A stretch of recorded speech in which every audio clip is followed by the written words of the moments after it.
جاي اتكلم في موضوع جد مفيش هزار بجنيه.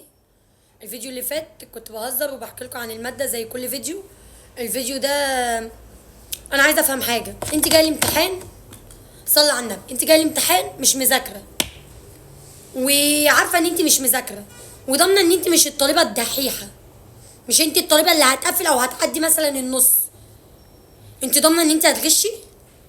ما مفيش حد بيغش في ثالثه ثانوي عام، ولا بتخشي بتليفون ولا بتخشي ببرشام ولا بتخشي باي حاجه وبتتفتشي فوق المليار مره. انت ضامنه انك هتغشي؟ ست انت داخله في دماغك انك هتغشي، هتاخدي نص وقتك، نص وقتك هيضيع. عيله النهارده في اللجنه انا معرفهاش والله، يعني متهيألي كانت شايله ماده السنه اللي فاتت الكلام ده، فجت تمتحنها. المهم عماله تتلفت وتبص للي وراها، فالميس قالت لها بص قدامك ولا اجيلك. المهم الميس يعني بتشد في اللجنه مدرسه ومن حقها وده اللي هي يعني ده المفروض ان اللجنه تبقى شاده. انا واحده من الناس انا مش مذاكره خلاص، يا يهبد يا اقعد بقى مكاني، يعني يهبد يا ما اجيش امتحاني يا فكاني بقى يا طلع من المفاهيم واتعامل، يعني ده اللي انا هقدر اعمله.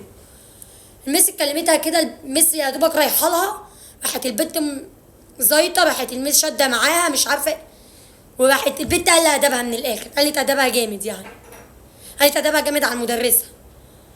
انا انا والنعمه والنعمه والنعمه، لولا ان انا ماليش فيه انا كنت مسكتها ضربتها. انا لولا ان انا ما كانش ليا ماليش فيه، انا ماليش ان انا اتدخل. ومدرسه برضه يعني برضه ما تخصنيش، بس هي مدرسه يعني من علمني حرفا صرت لها عبدا في الاول وفي الاخر، حتى لو هي مش مدرستي ولا بتشرح لي ولا في مدرستي، وانا بمتحن في مدرسه غير المدرسه، بس في الاول وفي الاخر دي مدرسه وليها احترامها. هي شغلها ان هي تشد على اللجنه، مش مطلوب منها ان هي تخش لك اللجنه هتسيبها.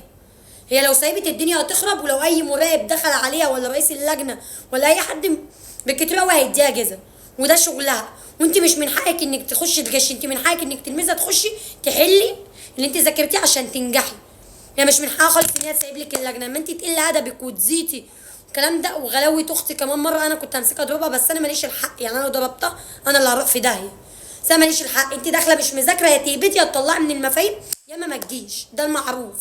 انا واحده زي اقسم بالله ما ذاكرت من اول السنه، لولا ظروف حصلت معايا واخده الموضوع بضحك عشان ما نكدش على نفسي.